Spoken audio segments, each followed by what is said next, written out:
నాది.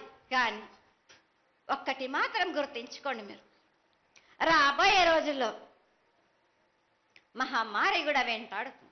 మీరు మాత్రం జాగ్రత్తగా ఉండండి. మీరు పాటించవలసినవి పాటించండి. అగ్ని ప్రమాదాలు కూడా జరుగుతాయి. వీటి గురించి కూడా తప్పనిసరిగా ముందే హెచ్చరిస్తున్నా నేను. తప్పకుండా తల్లి. అదే విధంగా పోయిన సంవత్సరం నువ్వు చెక్కినట్టుగా వర్షాలు చాలా చక్కగా కొడతాయి. కాడికొండలు సస్యవృద్ధి చాలా బాగుంటుంది అని తెలియజేశావు.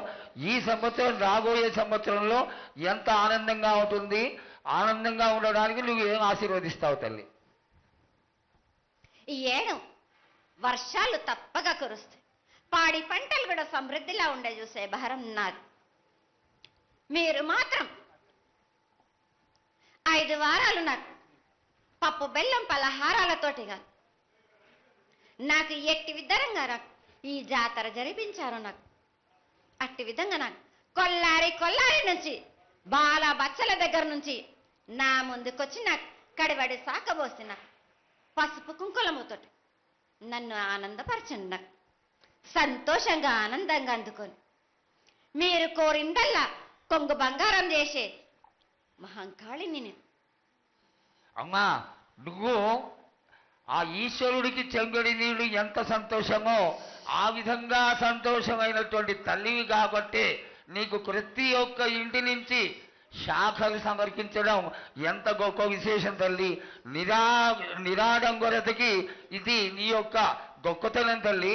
నువ్వు కేవలం ఇంత తీయటి భోజనం పెట్టి ఒక చెంగుడు శాఖకు వస్తే ఆనందించి రోగాలని వ్యాధులని అన్నింటినీ కాపాడుతావు కాబట్టే నీకు సేవ చేసుకుంటున్నాను తల్లి.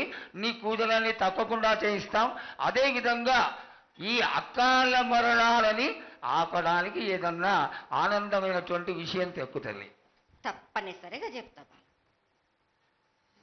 ఈ ఏడు నాకు నా రూపాన్ని నిలబెట్టేసరికి నాకు మాత్రం రక్తం చూపియండి. నాకు రక్తం చూపించకపోతే నేను మాత్రం ఊరుకోను. వాళ్ళకు కొల్లారే కాదు, గ్రామం మొత్తం సంచారం చేస్తాను.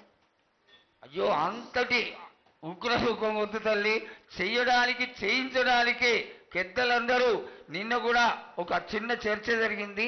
అయినంత తొందరలో నీకు అది ఎవరాపినా గాని నేను మాత్రం ఆగను బాలక. ఇది వరకు నేను సంతోషంగా ఆనందంగా అందుకుంటా.